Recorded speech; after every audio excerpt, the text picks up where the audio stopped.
జిల్లా Narsapur police station పరిధిలోని చైతన్యపురి కాలనీలో కార్డన్ సెర్చ్ నిర్వహించారు.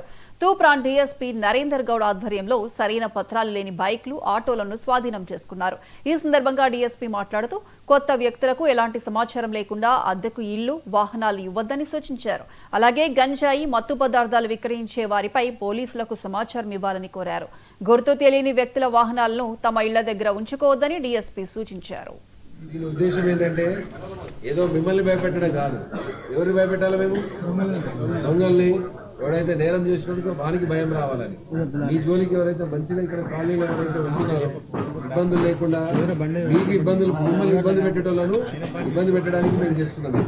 మిమ్మల్ని ఇబ్బంది పెట్టడం, మంచోళ్ళని ఇబ్బంది పెట్టడం. కాబట్టి ఇది మీరు దృష్టిలో పెట్టుకోవాలా. పోలీస్కి ఎప్పుడు కూడా మీరు సహకారం ఇవ్వాలి. పోలీస్కి ఏంటంటే ఏదైనా ఇన్ఫర్మేషన్ అంటే ఎవరైనా క్రిమినల్స్ ఇట్లా మీ దగ్గర ఎవరైనా ఉంటే, ఎవరైనా బయట వచ్చిన వాళ్ళ మీద అనుమానాస్పదంగా వాడు ఏమైనా మూమెంట్ ఏమైనా చేస్తే, ఎందుకంటే చాలా మంది కిరాయిలు కూడా ఇస్తారు. మీరు ఇక్కడ ఓనర్స్ ఎవరున్నారు, వాడి ముఖం తెలియదు, వాడు ఎక్కడి నుంచి వచ్చినట్టు తెలియదు, వాడి బ్యాక్గ్రౌండ్ తెలియకుండా కూడా ఇచ్చేస్తారు. మీరు క్లియర్గా ఎవరికైనా కిరాయిలకు ఇచ్చేస్తే వాళ్ళ ఆధార్ కార్డులు, మిగతా ఈ ఫోన్ నెంబర్లు అవన్నీ కూడా ఒక కాపీ మీ దగ్గర పెట్టుకోవాలా. మీ ఫోన్లో ఫోటోలు కూడా పెట్టుకోవాలా. ఇంటికి ఎవడొచ్చిపోతున్నాడు, ఎవడు పోతున్నాడో చూసుకోవాలా. మీరు కూడా ఏం చేయాలంటే మీ పిల్లలు కూడా ఏం చేస్తున్నారు, మీ ఇంటికి ఎవరు వస్తున్నారు, ఎవరైనా దోస్తులు తీసుకొస్తున్నారు, వాడు ఎట్లాంటి వాడు, ఏం చేస్తున్నాడు. బైకులు చాలా మంది కొన్నారు. మీరు బైకులు కొన్నప్పుడు దొంగ బైకా లేదా అన్న విషయం కూడా తెలుసుకోవాలి మీరు.